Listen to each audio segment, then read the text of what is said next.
Ay, sa mga mensahe pa lang po ng mga awit ay pinagpala na tayo ng Panginoon. Tama po ba? Napaganda ng mga awit mga kapatid. Sana yung pala ay na-bless na tayo. Tama? Always, mga kapatid, sinasabi, those special numbers are just the preparation para mayanda yung mga puso po natin. Amen? Pagka sa pagkain, is mga ano lang po sila, mga sangkap, pero pinaka-main is yung pangaral ng salita ng Diyos. Tama? Amen mga kapatid? Hindi tayo born again, baptist tayo. Amen?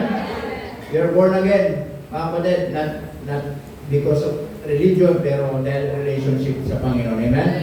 Hindi tayo emotional dito sa mga awit pa lang. Yes, maybe ma-bless tayo sa puso natin, pero hindi tayo gano'n dito, ha? Tama mga kapatid?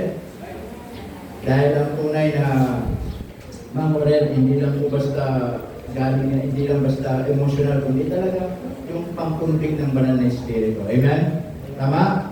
Amen. Hindi po nadadaan sa pag-iyak-iyak mga kapatid, nadadaan yan sa tunay na pagbabago ng Panginoon. Hindi lahat ng umiiyak, binago ng Panginoon. Tama? Minsan na mga umiiyak, nadadala lang sila ng feelings sila, ng emosyon nila. Tama po ba? Pero ang tunay talaga na binago ng Panginoon na hindi lang doon nakadepende, makikita yan sa buhay ng tao. Tama mga kapatid? Kaya sabi doon, sa inawit natin, tama, may tuwa at galak. Tama mga kapatid? Dahil sa binagong buhay ng ating pong Panginoon. Amen. Tayo po lahat ay tumayo and mag-aral po na salita ng Diyos. Tayo mga kapatid po. Okay. Tayo ay mag-aral ng salita ng Diyos and buksan po natin yung mga Bibles po natin. Okay, if you have your Bible, please open to me in the book of Proverbs, chapter 11, verse 25.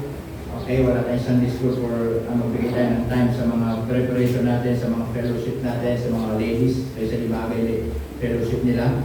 Kasi 2:30, then yung chismisa nila, 2 oras, kaya gabi na rin natatapos siya ngayon. Kaya kami, gabi na talaga kami mag-schedule. Buti na lang, wala si brother sa sabi. Nandito siya mamaya.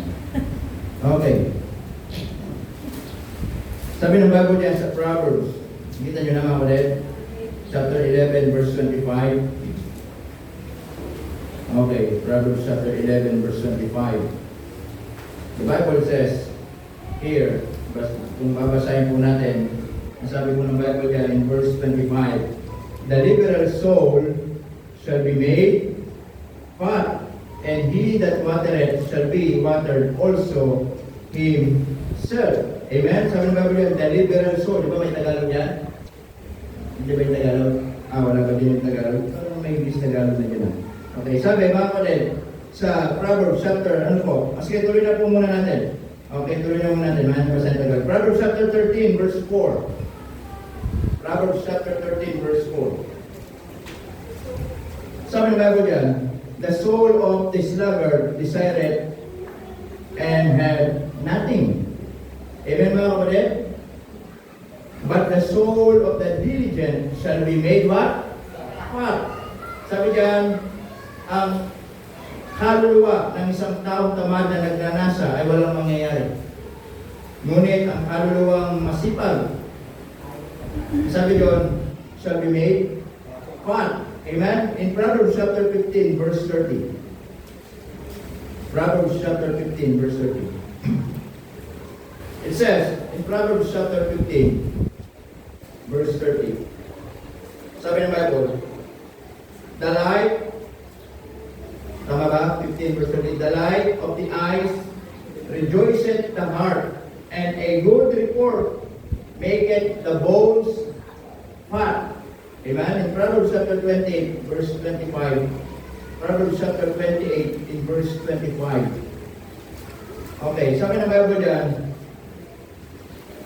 he that is of a proud heart stirreth up strife, but he that putteth his trust in the Lord shall be made fat. Tayo po muna yung manalangin. Panginoon, salamat po na marami sa mga nabasa po namin. Help us, Lord, to understand aming po pag-aaralan and help us, Lord, na itong mensahe maging pagpapala po sa bawat isa. Sa pangalan ni Jesus. Amen. You may now take your seat. Amen. Now, if you are very, focus sa mga talatang binasa po natin, there are 3 letters po dyan na mapapansin natin na laging sinasabi. Ano po yun? Fat. Amen? So this morning, pag-aaralan po natin how to be fatful Christian. Paano tayo maging mataba? Tama? Paano tayo maging mataba, mga kapatid? Amen? Paano natin talaga mataba? Ang muli, Malusog. Paano maging malusog? Tama? Amen? Paano maging healthy? Pero, kinuha ko yung mga tatlong letter, yung fat, kasi napaganda ng mga sinabi, mga kapatid. In Proverbs chapter 11, Proverbs chapter 11, verse 25, basahin natin sa Tagalog. Okay? Proverbs chapter 11, verse 25. Sabi ng Bible dyan, ang kaluluwang mapagbigay. Yun, ang kaluluwang mapagbigay. Anong sabi? Ay tataba. Pag daw giver ka, tataba ka. Amen? Amen? Kaya yung mga matataba dito, giver. Yung mga payat, puripot. Bakit? Sarili nyo, pinupuriputan nyo eh. Tama? Tama po ba mga dad? Kaya ko yung magsabing mga balangkot kung sinasabi ko yung mataba. Sabi daw, yung ano sabi? Yung mapagbigay daw ay tataba. Amen mga kapatid? But of course, we're not talking about physical aspect, okay? There's some more, okay? We are talking spiritually. Okay, sabi ng Bible dyan, yung kaluluwang mapagbigay ay tataba. Amen. Proverbs chapter 13, verse 34. Proverbs chapter 13, verse 4. Sabi ng Bible dyan, ang tamad ay nagnanasa. Tama? Nagdi-desire, naghahangad. At walang anuman, ngunit, and had nothing. Tama? Kumbaga, meron siyang gusto, walang ginagawa, walang mangyayari. Tama mga kulit? Amen po ba mga kulit? Kaya sabi po niya mga kulit, tandaan po natin, ambition without action, mga kulit, it's just a dream. Tama? Naghangad ka, wala kang ginawa. Ang pangarap na lang. Tama mga kulit? Sabi ng Bible, di ba? Kung sabi ng Bible, faith without works is dead. Amen? Oh. Now, sabi ng Bible dyan, ang tamad ay nagnanasa at walang anuman. Ngunit, anong sabi? Kanina, ang kaluluwang mapagbigay. Tataba. Amen? Tama? Ang kaluluwang mapagbigay ko. Amen. Ha? Masikip ang kaya. Tama ko ka. Okay. Nasabi niya, kaya yung kaluluwang mapagbigay, tataba. Dito, sabi, ngunit ang kaluluwa ng masipag. Sabi, tataba. Kasi, pag tamad, sabi daw, di ba tamad, di man pagod. Tama? Di ba tamad, di naman pagod. Kita niyo, Proverbs chapter 15, verse 30. Proverbs chapter 15, verse 30. Kaya na, yung masipag, tataba. Ano ba? Yung mapagbigay, tataba. Verse 30. Sabi niyan, ang liwanag ng mga mata ay nagpapagalak ng puso. At At ang mabubuting balita ay nagpapataba ng mga, sabi doon, buto. Amen? Yung daw, nagbibigay lagi ng mabuting balita. Nagpapataba ng buto yun doon sa tao sinasabihan mo. Amen mga kapatid? Sabi mo, ang ganda mo naman kapatid. Nakataba doon paglalito na. Subukan mong may sumabi sa'yo, ang pangit mo naman. Tutuwa ka ba? Tama po ba? O. Sabi doon, yung mga tao nagsasabi ng magaganda sa atin, ay nagpapataba ng buto natin. Tama? Pero yung mga nagbibigay ng mga hindi mabuting balita, di ba? Hindi nagpapataba ng puso natin o ng buto natin. Tama? Minsan, nanghihina tayo, di ba? Amen po ba mga kapatid? So sabi ng Bible dyan, in Proverbs chapter 28, verse 25. Proverbs chapter 28, verse 25.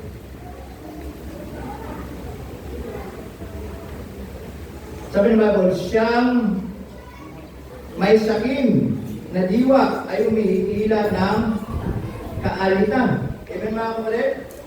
Ngunit ang naglalagak ng kanyang tiwala sa Panginoon. Ano sabi? Ay tama. Yun daw taong marunong magtiwala sa Panginoon. Tama siya. Amen mga kapatid? Now this morning, sa mga binasa po natin, as I said, we are not talking about physically fit. Hindi po ito patungkol sa physical na pagtaba.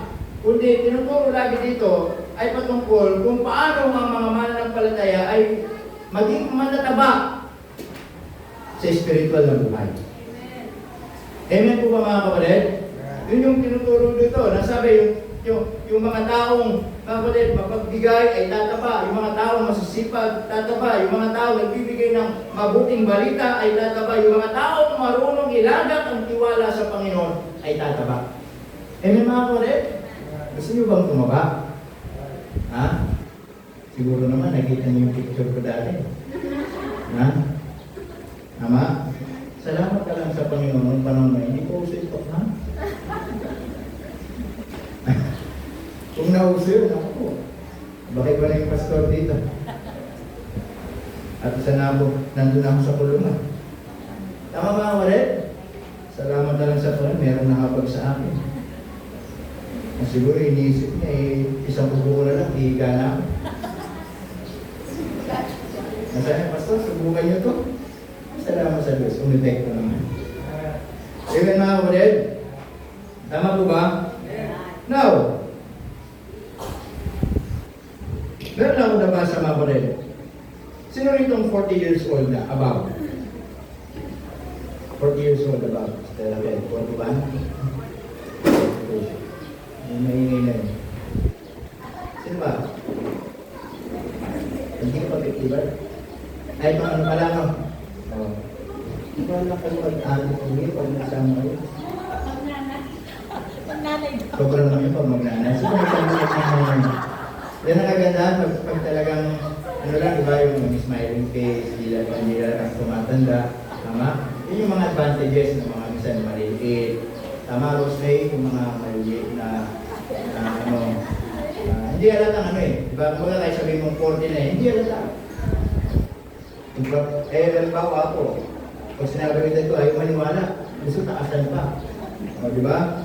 O, pero, mga 40 years old above, okay? Pag daw dumating tayo sa 40 years old and above, meron tayo mga dapat i-check. Okay? Meron tayo mga dapat mga i-check sa buhay po natin. Una, there are two things to check as often as you can. Dapat tingnan natin itong dalawa. Pag 40 years old and above na tayo, ano yung una? Una, yung blood pressure mo. Ha? Yung blood pressure. Kasi, yung mga juniors na yan, hanggang young people na yan, wala pa ano yan. Talagang kain lang ng kain naman yan. Okay? Kumbaga, hindi pa talaga sila, yan yung panahon nilang kalakasan. Tama? Subukan mo pa kayo din ng 2 burger yan, ubus ka agad, kulang pa. Okay, so yun yung unang check natin, yung blood pressure. Then secondly, hindi lang yung blood pressure, yung blood sugar. Okay? Yung blood sugar, ito yung check natin. Tama? Then, meron na namang 6 things to reduce. Okay? Nababawasan natin. To the minimum on your foods, babawasan natin sa pagkain natin. Ano mga anim na bagay? Una, salt, asin. Babawas na tayo ng asin. Ha? Pangalawa, sugar. Tama? Bakit? Kasi, paano ka dumating sa diabetes? Tama? Salt naman, baka dumating sa sakit sa bato. Tama? O kaya, ka-UTI. Tama kayo? O, bibig, tapos iniwan. Number 3. Ano bang ibabawasan natin sa pagkain natin? Okay? Hindi naman ito sinabing tanggalin natin. Bawasan. Okay? Kailangan pa rin natin ng katawan ng sugar.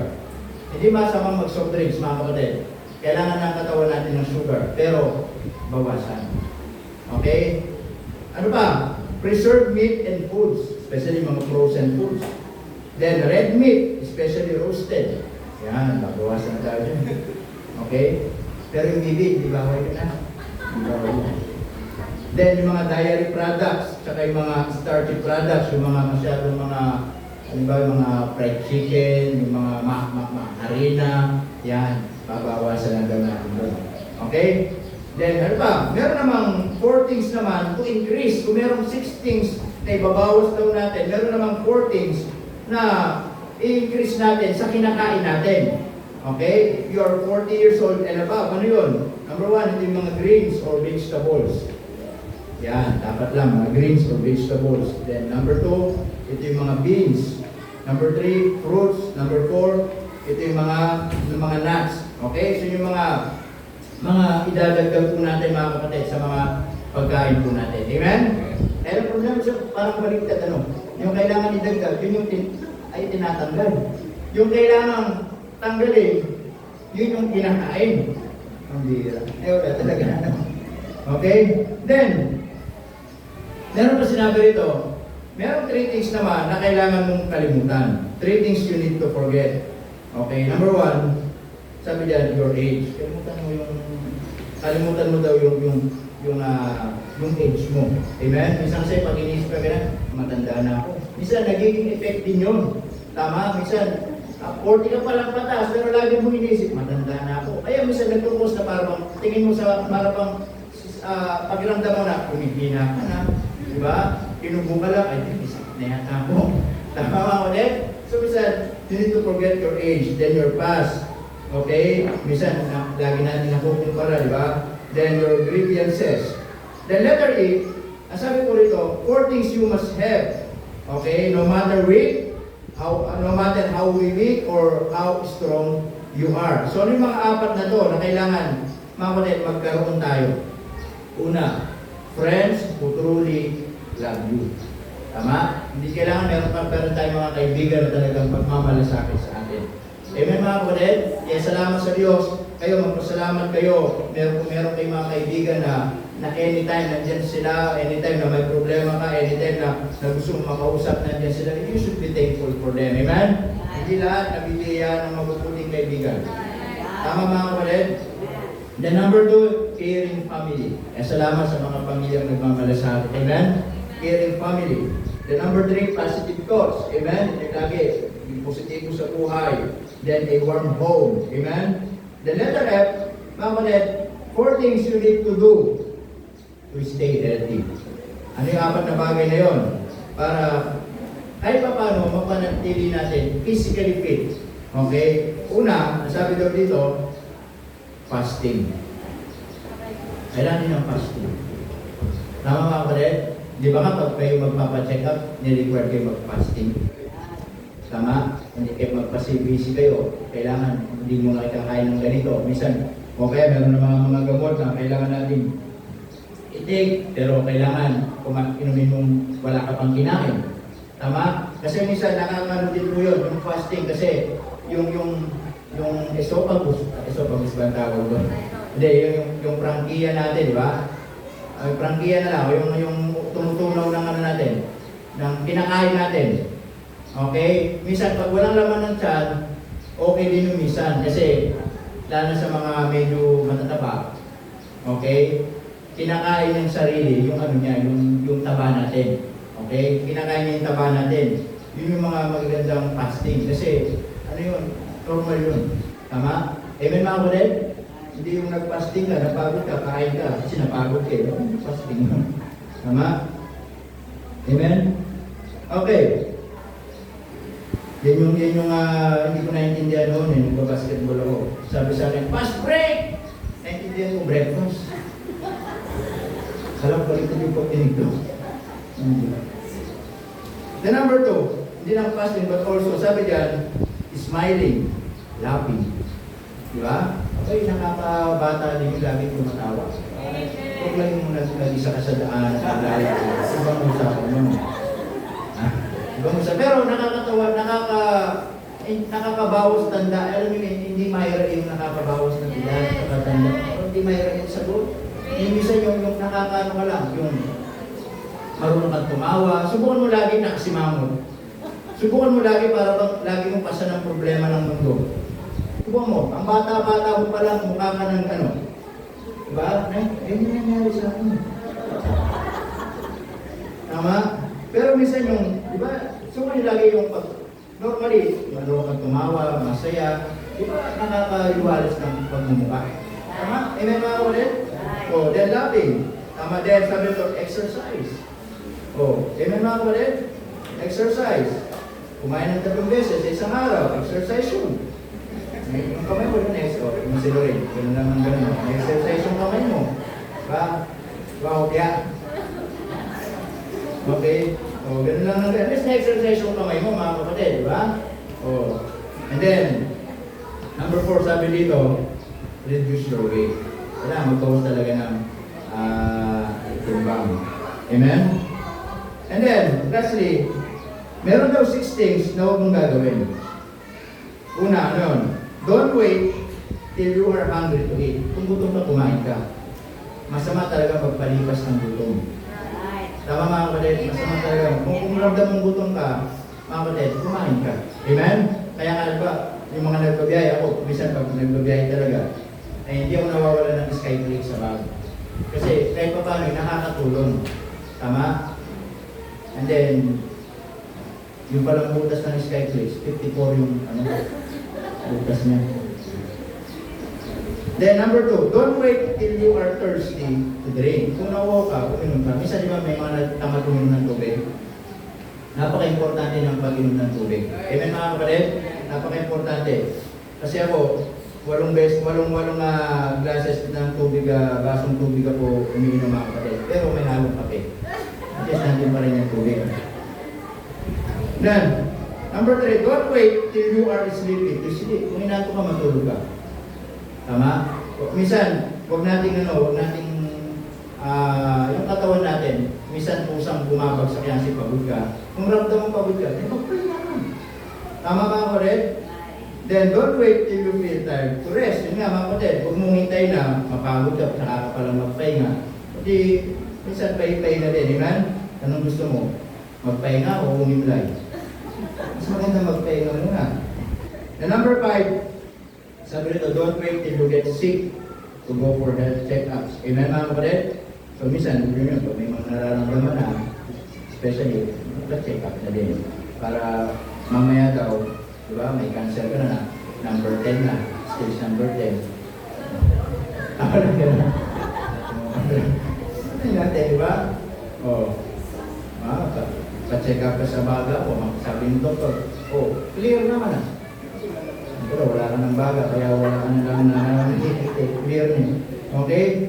And then, sabi nito, don't wait till you have problem before you pray to your God. Yung napala na sinabi, sorry. Sabi, huwag mong hintayin magkaroon ka ng problema para manalangin ka sa Diyos. Yung baga, sinasabi rito, mga kapatid, ito man yung edad natin, pero pinakamahalaga pa rin, magtiwala sa Panginoon. Amen mga kapatid? Now, sa pinag-aaralan ko natin, how to be fat for Christian. Paano tayo maging mataba? So sa mga binasa natin, hindi natin pag-usapan dito paano tumaba physically. Tama mga kapatid? Hindi natin pag-usapan paano tumaba mga kapatid financially. Hindi po yun. Tama? Pinag-usapan dito paano tayo tataba is spiritually. Amen? Number 1. Okay, how to be fatful. Okay? So number 1, so simple. By feeding the Word of God. Amen? Feeding the Word of God. Kung meron tayong kinakain, mga kapatid, physically, meron din pagkain ng kaluluwa natin. Tama? Minsan nga, mga kapatid, yung mga kinakain physically natin, minsan hindi na healthy. Tama mga kapatid? Kaya minsan yung nagpupos, madali tayong magkasakit. Amen? Tama po ba? O, dumalang yung konting labok, magkakasakit na tayo. Dumalang yung konting langaw, magkakasakit na tayo. Amen po ba? Bakit? Sometimes, kumakain tayo, pero hindi healthy. Tama? Pero minsan, meron ng mga masyadong health conscious na talagang yung kinakain nila physically is for their fitness, talagang hindi naman kumbaga maingat sa pagkain. Tama? Yung mga hapon, ang ingat sa pagkain ng mga yan. Dati, nung pumunta kami dati MOA, mga 2,000 years ago yun, kasama namin kumakain, katabi namin sa table kumakain Japanese. Sila pag kumain ng French, kasi tayo pag kumain ng French fries, di ba?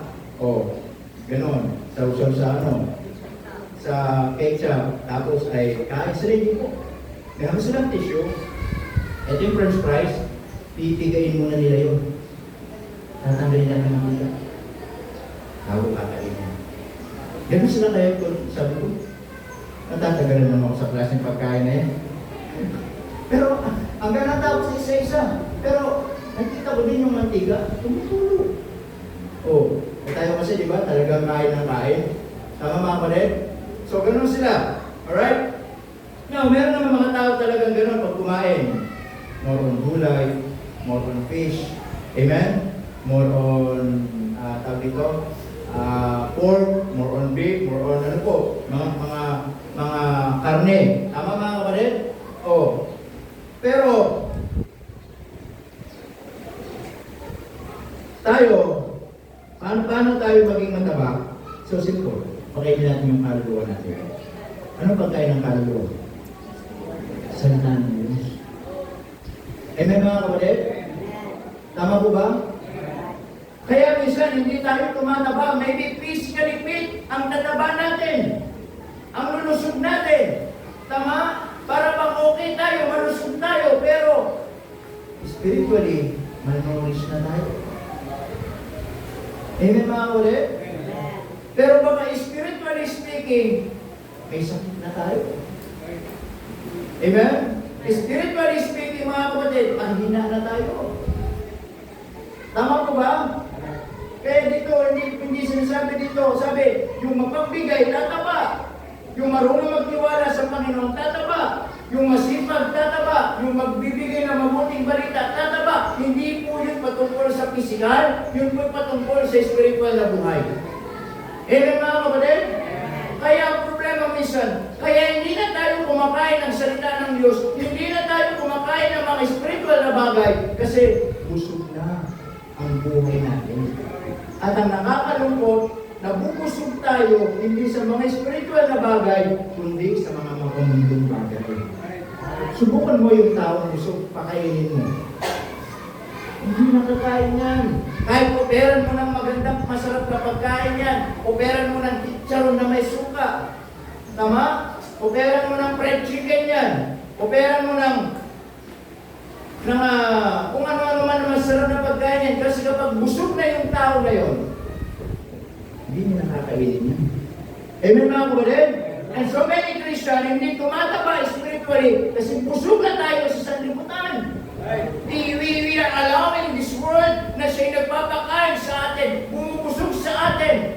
Kaya minsan pagdating sa mga pagkain spiritual, ayaw na natin kumain. Amen mga kapatid? And listen to me, kapag ang mundo ang nagpakain sa buhay natin, hindi tayo healthy. Tama po ba mga kapatid? Amen po ba? Kapag ang mundo ang nagpakain sa buhay natin, hindi tayo titibay, hindi tayo lulusog. Yes, marahil physically, okay tayo. Pero spiritually, mga kapatid, bagsak tayo. Tama mga kapatid? Kaya nga minsan, dahil unhealthy tayo, dahil hindi tayo malusog, hindi tayo healthy kasi yung pinapakain ng mundo sa atin ay yung mga bagay ng mundo at hindi spiritual. Kaya nga minsan, pag may mga problema, may mga pagsubok, may mga pinagdadaanan, ang dali natin bumigay sa buhay. Bakit? Di tayo nagiging malakas. Di tayo nagiging matibay. Di tayo nagiging strong. Amen? Tama mga kapatid? Physically, ang lusog natin tignan. Pero kapag pala mga pagsubok ang dumating sa buhay natin, ang dali natin sumuko. Ang dali natin hindi magpatuloy. Ang dali natin lumayo sa Panginoon. Bakit? Hindi healthy ang pinapakain ng mundo. Amen mga kapatid? Kaya nga po, kung gusto natin maging mataba ang ating spiritual na buhay, pakainin natin ang kaluluwa natin ng salita ng Diyos. Amen? Huwag mong hayaan ang mundo ang magpakain sa iyo. Huwag mong hayaan ang mundo, ang sistema ng mundo, ang maging dahilan para malusog na tayo. At pagdating sa salita ng Diyos, ayaw na natin ang salita ng Diyos. Amen po ba mga kapatid? Amen. Kaya nga mga kapatid, by feeding the Word of God. Amen? Kaya nga may pagkain ng physical natin, may pagkain din ng kaluluwa natin. Tama? Kaya nga, di ba, dun sa book of Galatians, amen? Tama? Merong nag-aaway. In this body, merong nag-aaway. Amen po ba mga kapatid? Merong flesh. Tama? Merong kaluluwa. Sino yun? Yung tunay na tao. And then merong espiritu. Tama mga kapatid? At yung espiritu at yung laman, magkaaway. Hindi magkasundo. Yung gusto ipakain ng laman, ayaw ng espiritu. Yung gusto ipakain ng espiritu, ayaw ng laman. Kaya nga tayo, nasa gitna tayo. Lagi tayo hinihila. Asabi ng laman, eto masarap to, Jollibee. Tataba ka dito.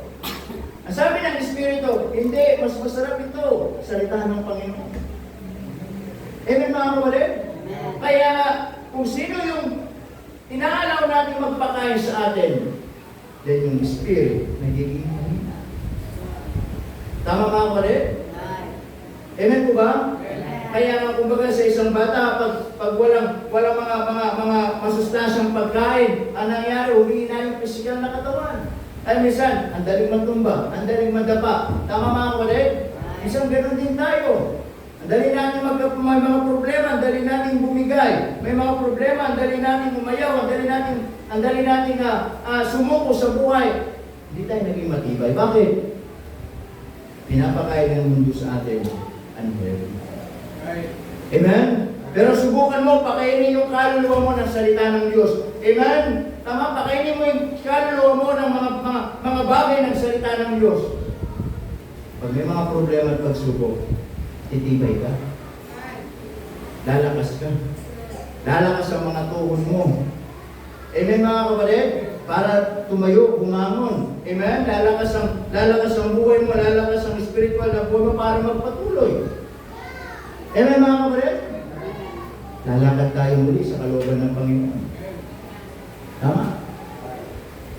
Nalala ko tuloy yung naglakad na, sabi daw, ngayang tipo, bigyan mo kayo ng kita. Kapag pala pipili kayo ng mapapangasawa, piliin nyo daw yung dingi. Piliin nyo yung dingi. Kasi kahit bumangaan mo siya, hindi nyo maririnig. Tapos, pipiliin mo pa yung pipi. Hindi ka sasagot-sagutin niya kahit hindi magsasalita. Tama? O kaya piliin mo daw, kulang. Hindi titingin sa iba. Meron akong kilala, pares bulag, nalapat percent sa bawat isip. Tama? Ewan mga ulit? O kaya pumili ka daw yung putol yung paa. Kasi hindi yan pupunta basta sa mga kapitbahay. Diretong uwi lang yan. Pero mag-ingat daw kayo. Huwag kayong basta kukuha ng turing. Two-timer yan.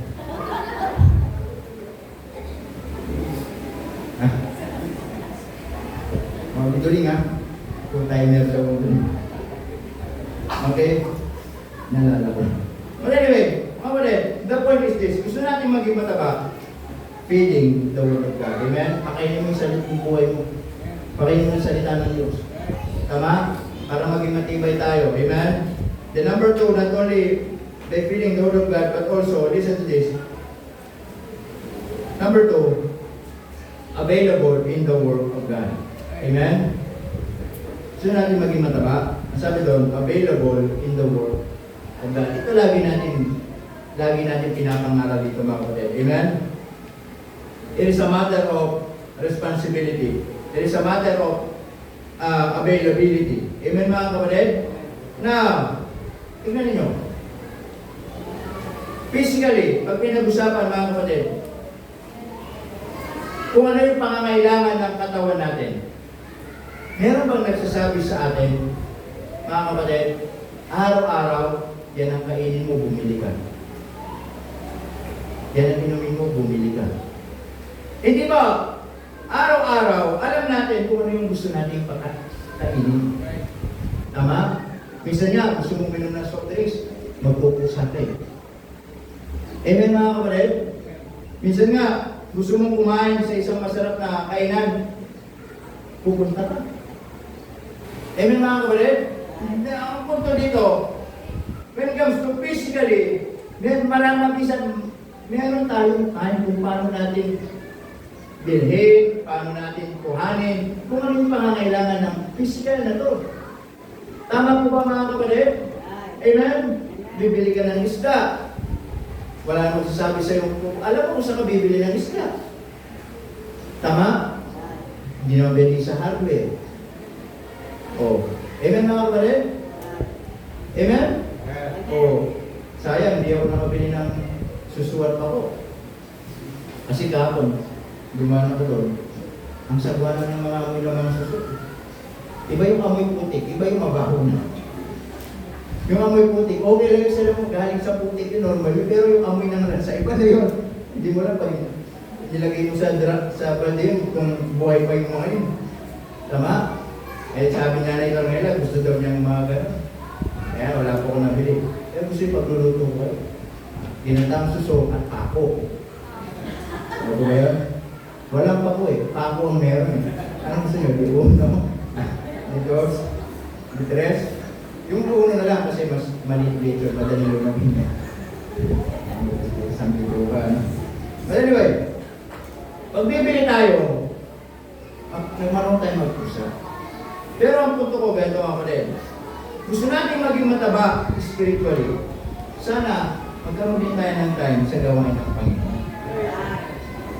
Amen po ba mga kapatid? Tama po ba? Magkaroon tayo ng time sa gawain ng Panginoon. Amen? Hindi tayo magsisimba kasi naisipan mo lang magsimba. Hindi ka magsisimba kasi sinagot ng Diyos yung prayer mo. Hindi ka magsisimba kasi okay ang buhay mo. Pag naisipan mo namang ayaw magsimba, ayaw mo na magsimba. Pag tinatamad ka, ayaw mo na magsimba. Amen mga kapatid? Na ang punto dito mga kapatid, kung paano natin napupuntahan, kung paano natin nabibigyan ng panahon yung ating pisikal, patungkol sa kung kakainin nito, sana ganun din po yung mga spiritual na bagay, magkaroon tayo ng time. Amen mga kapatid? Ano ba pinupunta natin sa simbahan? Pagkain ba? Wala kang pagkain dito. Pagkain, spiritual. Amen mga kapatid? Kaya available in the Word of God. Amen? Then lastly, mga kapatid, not only available in the Word of God, but also, listen to this, being teachable heart. Teachable heart for the will of God. Amen? Ang sabi ng Bible, Psalms 143 verse 10.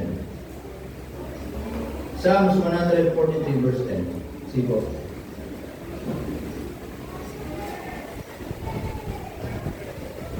Ang sabi ng Bible dyan, sa Psalms 143 verse 10. Sabi ng Bible, teach me to do thy will. Sabi po ng Psalmist mga kapatid, sabi ni David dito, turuan mo ko na magawa ko ang iyong kalooban. Amen? For thou art my God. Thy spirit is good. Lead me into the land of uprightness. Amen mga kapatid? Ang punto dito mga kapatid, gusto nating ituro ng Diyos sa atin ano yung kalooban niya sa buhay natin, pero kung tayo ayaw nating magpaturo, hindi natin maintindihan. Amen po ba mga kapatid? Amen? God is always willing to teach us ano yung kalooban niya para sa atin. God is always willing to show to us ano yung kalooban niya para sa atin. At minsan, hindi natin magawa yung kalooban ng Diyos kasi hindi teachable ang puso po natin. Amen mga kapatid? Amen po ba?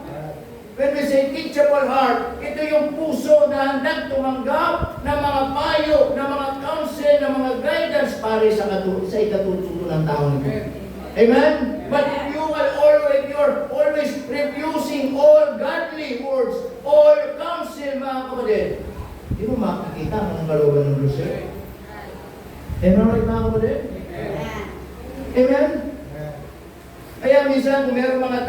magtuturo sa atin kung ano yung dapat natin gawin. Makinig tayo. Amen? Ito lang sinasabi sa mga young people, hindi lahat ng bagay alam nyo na. Tama? Makinig kayo sa magulang nyo. Mas marunong sila kaysa sa inyo. Amen. Amen mga kapatid? Amen. Tama? Alam nila kung ano yung dapat gawin para sa inyo. Alam nila yung ikabubuti ninyo, ano yung ikabubuti para po sa inyo. Amen? Amen. Kaya nga minsan kung ang puso natin hindi teachable, akala natin marunong na tayo, akala natin, alam na natin, will not bless you. Hindi tayo pagpapalain ng Panginoon.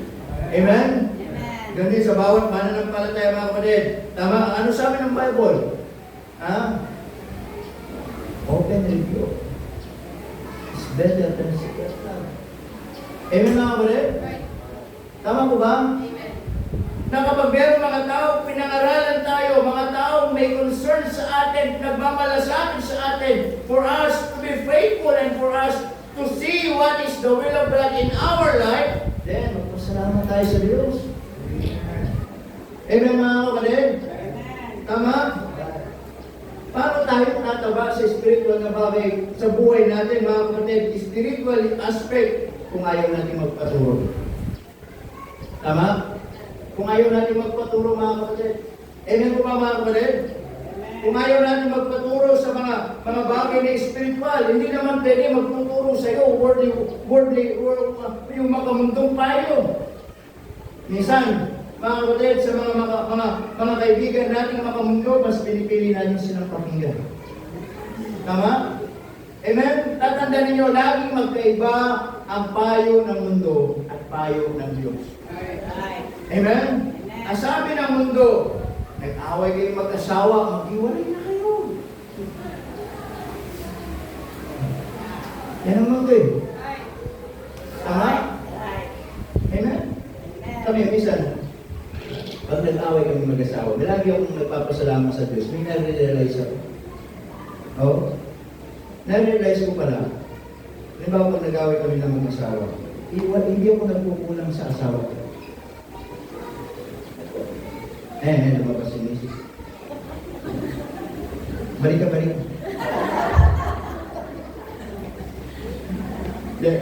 Ba? Pag nag-away kami ni Mrs., meron akong nare-realize sa buhay. Na-realize ko na hindi pala ako nagkukulang sa kanya. Kasi, pag nag-away kami, sinisigawan ako. Ang sabi niya, sumusobra ka na! Ang sabi, hindi pala ako nagkukulang. Sobra ba? Ano ba? Oo. Isa lagi yung, kung yung mga positibong bagay. Ano ba? Oo. Ano sabi ko? Hindi pala ako nagkulang. Kaya sabi niya, sumusobra ka na. Sobra ba? Hindi ako nagkulang. Ayos ba? Di ba? But anyway, yan ang mundo, yan ang payo ng mundo. Tama? Ano sabi ng Diyos? Ang pinagsama, huwag mong pag-iwalay. Amen mga kapatid? Amen. Anong payo ng mundo? Mga kapatid, pag may problema, sumuko ka na. Anong payo ng Diyos? Kaya mo na. Pangawakan mo pangako. Laging magkaiba mga kapatid, amen? Kaya nga kapag ang puso natin, mas nagiginig tayo sa mga makamundong payo, lalo natin hindi makikita ang kalooban ng Diyos sa buhay.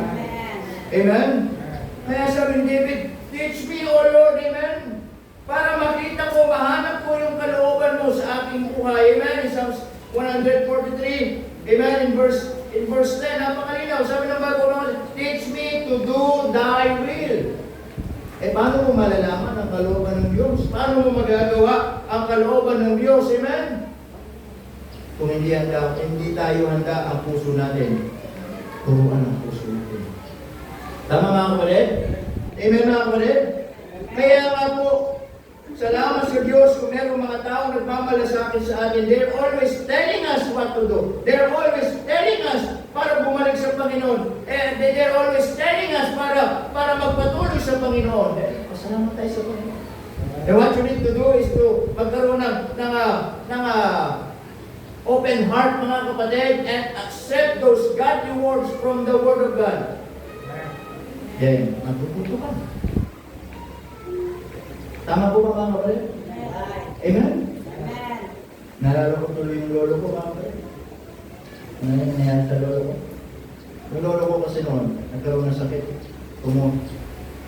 Brain tumor. And then, dinala namin tutuloy ko ba?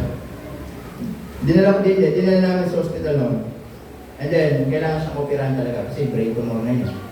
And then, ang nangyari, inoperahan siya ng doktor. Nanginginig pa yung doktor. Siguro first time niya o ano man. And then, binuksan yung utak, yung bitin buo.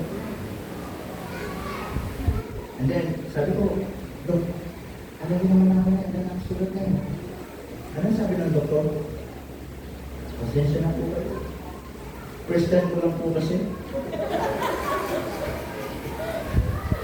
Baguhan pa po ako. Ang sabi ng doktor, ano po? Babalik na lang po ba natin? Sabi ko, wag na.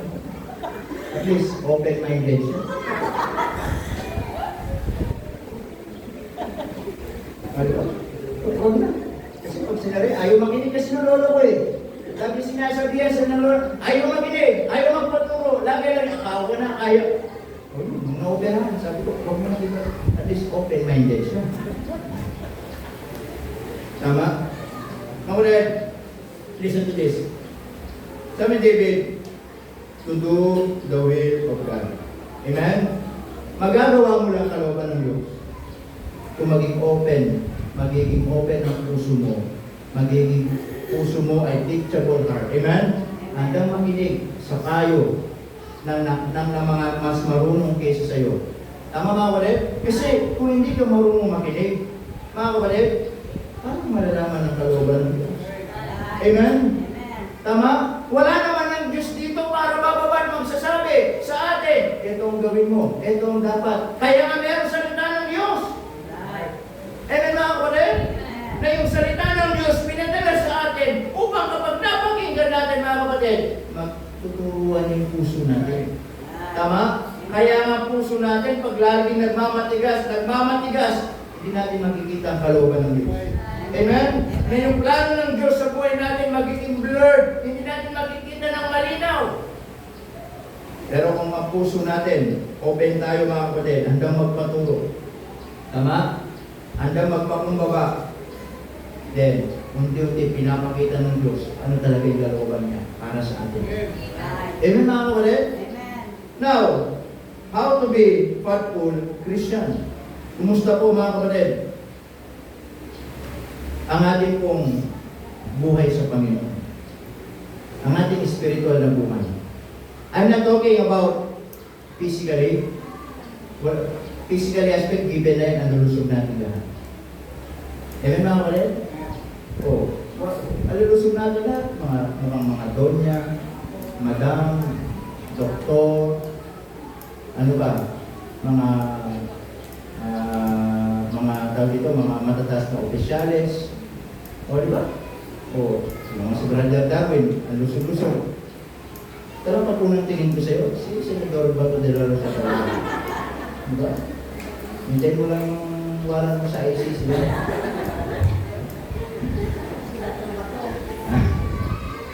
Baka susunod ka na.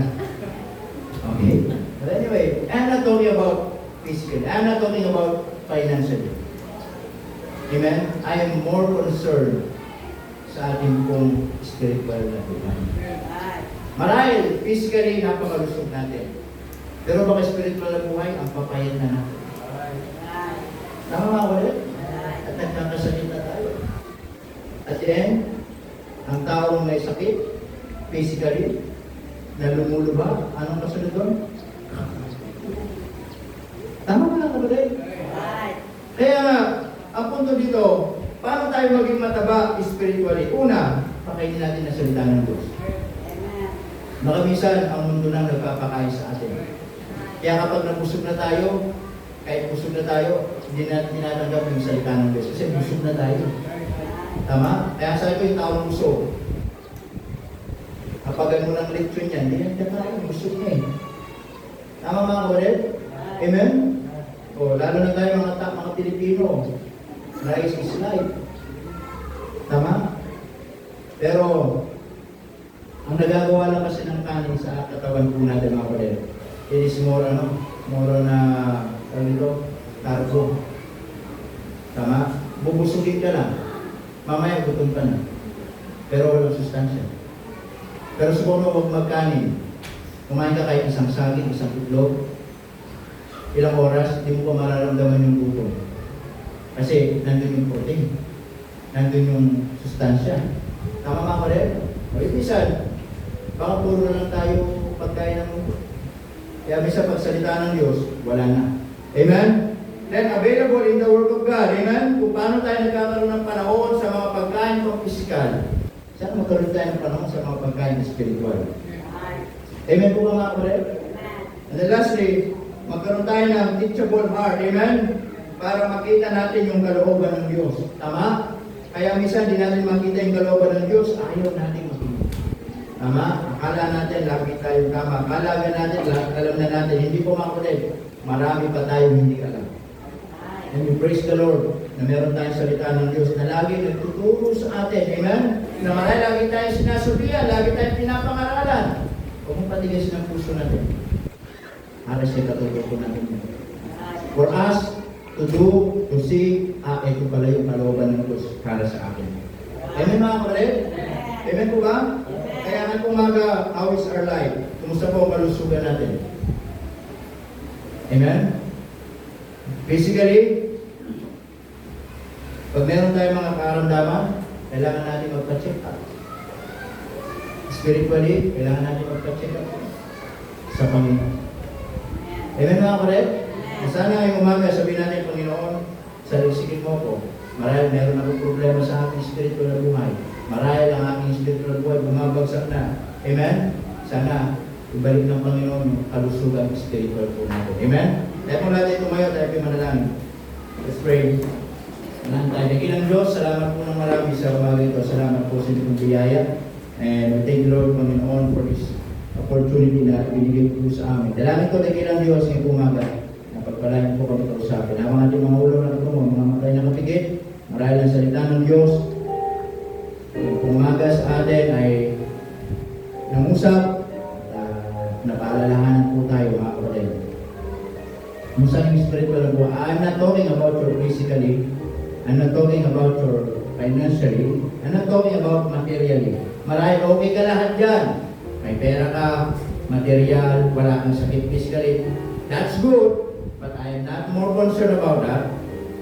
God is more concerned, kumusta na ang iyong spiritual na buhay. Marahil bagsak, marahil nagkakasakit na, marahil nalalamig na. Then, gusto ng Panginoon, ibalik mo yung kalusugan mo sa iyong spiritual na buhay.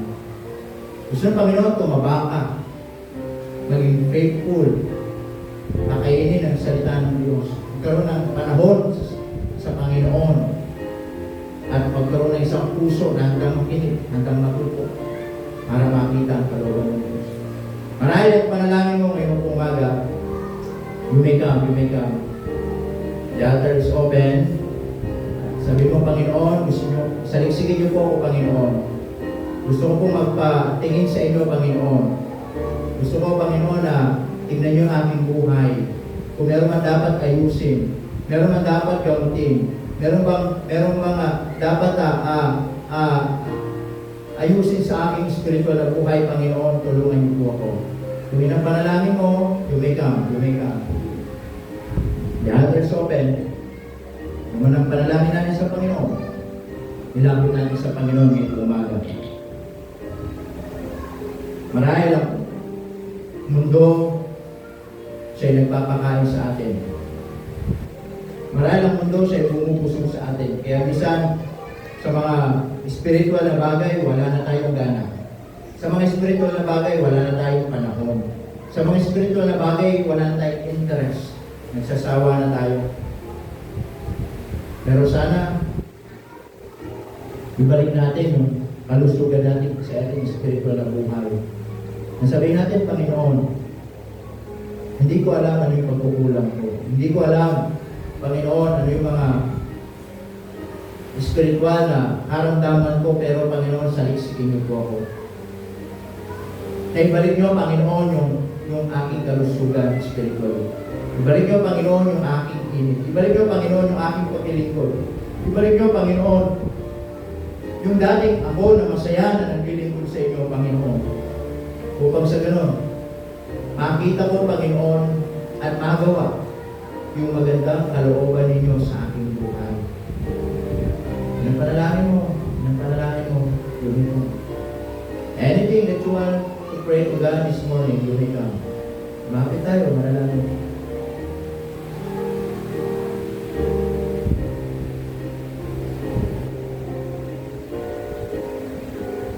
Dakilang Diyos, salamat po ng marami sa mga ganito. Salamat po sa mga paalala. Na tunay, Panginoon, ay napakabuti niyo sa buhay namin. Napatawarin niyo kami, Panginoon, sa mga nagagawa namin sa inyo. Sa mga kasalanan, pagkukulang namin. Na minsan, akala namin okay kami. But in fact, napapabayaan na pala namin ang aming pong spiritual na kalusugan. But Lord, we pray this morning,